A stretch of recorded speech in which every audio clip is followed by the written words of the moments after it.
Hi there. It's great to have you back on my CryptoQ Media channel.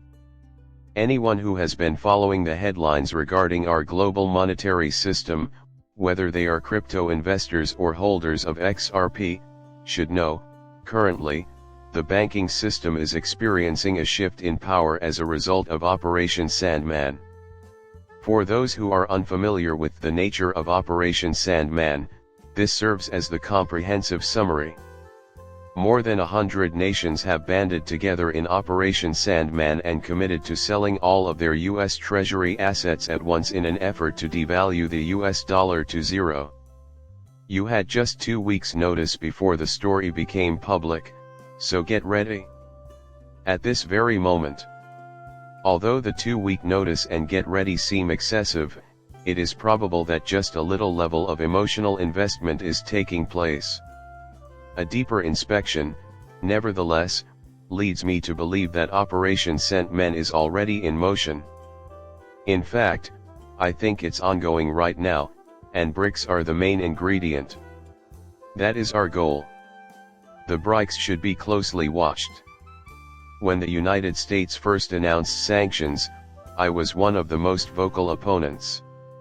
A plethora of posts concerning the monetary policy initiatives of the BRICS may be found over here. By August 21, more than 50 countries might have made the transition from SWIFT to the BRICS payment system. I think it's safe to say that everyone who has been a long-time subscriber or XRP owner knows that the SWIFT system is great at making international money transfers more expensive, less reliable, and completely opaque. You guessed it, this results in a cross-border payment network that is inefficient. The SWIFT network's inefficiency is something we're cognizant of when we think about this. The network is terrible, and it is also quite centralized, with the United States of America at its very center. You might be wondering why these nations outside the US are interested in using the SWIFT payment mechanism. What does this mean? Clearly, that is not the case. Since the US put sanctions on Russia, which escalated the push against SWIFT, it appears that SWIFT has been faltering and collapsing in terms of dominance. For this reason, SWIFT is facing mounting criticism. Could it be said that SWIFT's popularity has declined to the point where it is no longer relevant? A lot of work remains, even if we seem to be making headway. When it comes to the dominance of the US currency, my motto has always been killing it with 1,000 cuts. Despite the snail's pace, progress is being made. There is a pattern to these big announcements. These major objections keep popping up. Furthermore, the United States is seeing a gradual but noticeable decline in its dominance relative to all these other nations across the globe. It might also be related to oil agreements. Do you think it may be near to GDP? The fact that the United States and the Group of Seven have grown their GDP faster than the BRICS is significant because it indicates that the BRICS are doing far better economically than the G7. This could mean that they are about to start passing the US and assuming supremacy in large rather than little pieces. Now I know for sure that it's death by 1,000 cuts. The cumulative effect, however, is striking. The end result is that once we pass a particular point, there is no turning back. Right now, everyone is talking about cryptocurrencies because Russia is pouring a lot of money into the market and the US is still attacking the industry. We need to accept what has happened and talk about how it could have been avoided. Maybe cryptocurrency is the way to go. China has just stated that it will no longer tolerate US bullying of other countries, which could be a major issue. Like I said earlier, the SWIFT network is quite good at being inefficient. There's a light-hearted twist to it. But still, isn't it the truth extremely little gets done by this network? Because it is outdated, the technology needs an upgrade.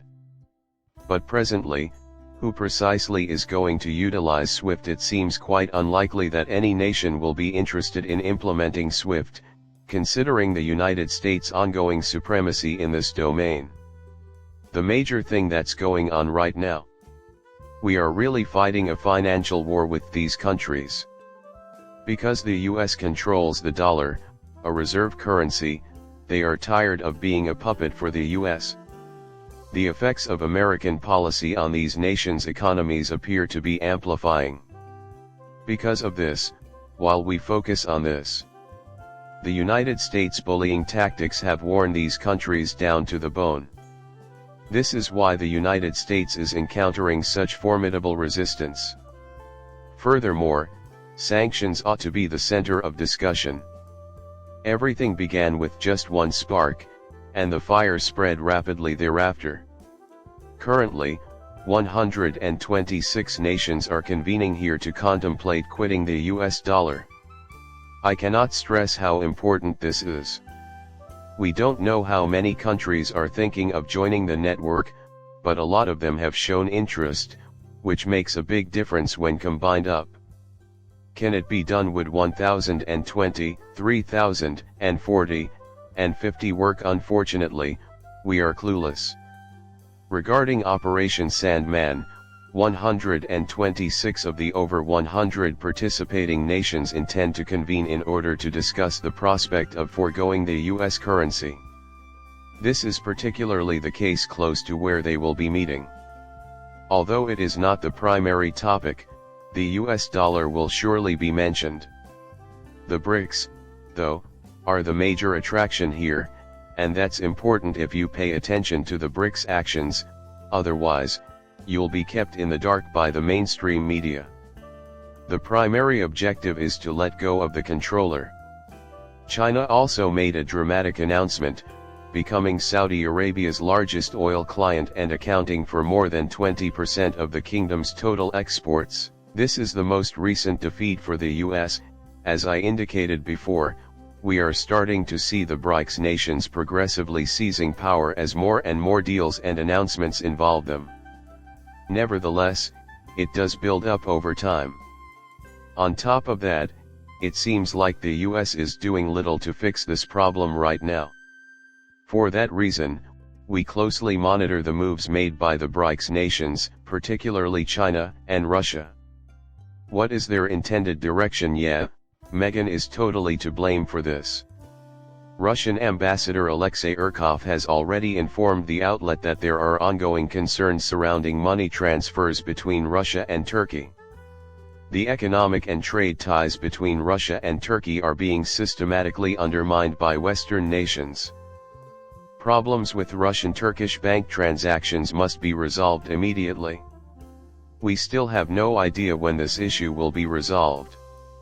Furthermore, a representative from Ankara's state bank Ziraat proposed a solution to the banking problems between Russia and Turkey, a system that combines digital currencies with national ones. That concludes it.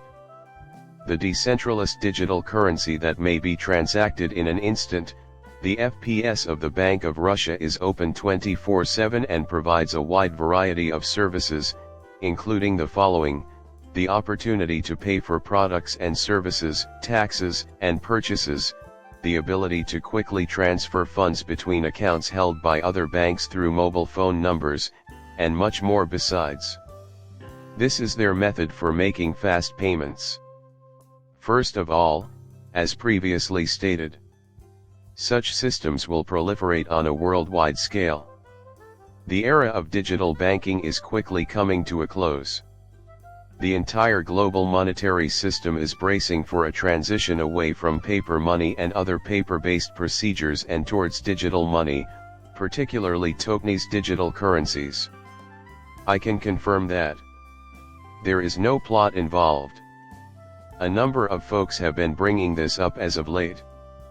Despite its antiquity, the piece discusses a conspiracy notion that surfaced around the early to mid-2019. Looking back, the shift from paper to digital money was a watershed moment in history. The implications are still staggering. It appeared like a few of them were disputing it. Afterwards, the outbreak happened, and everyone was concerned. Since no one is leaving the house, it seems like no one is going shopping. What, then, will cause you to suddenly collapse cash utilization and what's going to rise digital payments. The findings reported by the BIS, the International Monetary Fund, and the World Bank will astound you. It said that people are increasingly using digital payment methods while using cash less frequently. We need to start accepting payments online. The future is digital money.